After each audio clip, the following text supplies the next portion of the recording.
दृश्य की शुरुआत होती है एक शांत वातावरण से। बालक कान्हा चुपचाप एक जगह बैठा है।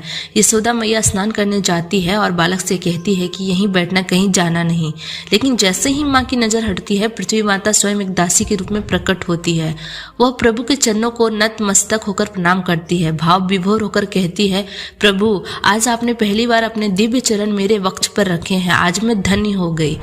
पृथ्वी माता भावुक हो उठती है। वह सोचती है कि भगवान को क्या भेंट करे। उनके पास ना सोना है ना ही रत्न, केवल मिट्टी और कंकड़ है। लेकिन तभी भगवान स्वयं पृथ्वी माता की महानता का वर्णन करते हैं। वे बताते हैं कि पृथ्वी ही है जो साधु और पापी दोनों के चरण सहन करती है, जो अपना सीना फाड़कर सबको अन्न देती है, कभी किसी से भेदभाव नहीं करती। इसलिए भगवान कहते हैं कि तेरी मिट्टी से पवित्र मेरे लिए कुछ भी नहीं है। और उसी क्षण बालकृष्ण उस मिट्टी को नैवेद्य समझकर ग्रहण कर लेते हैं।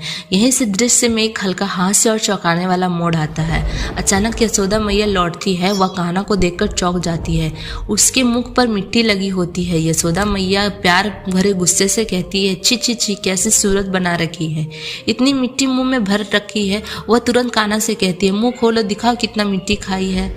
जैसे ही यशोदा मैया झांकती है, उन्हें वहां मिट्टी नहीं दिखती, उन्हें दिखाई देता है पूरा संसार। उनकी आंखों के सामने धरती, आकाश, समुद्र, पर्वत, सूर्य, चंद्रमा, ग्रह और नक्षत्र सब कुछ उस छोटे से मुख के भीतर घूम रहा होता है। वह देखती है सब कुछ बालकृष्ण के मुख में समाया हुआ है। यशोदा मैया का शरीर कांप उठता है।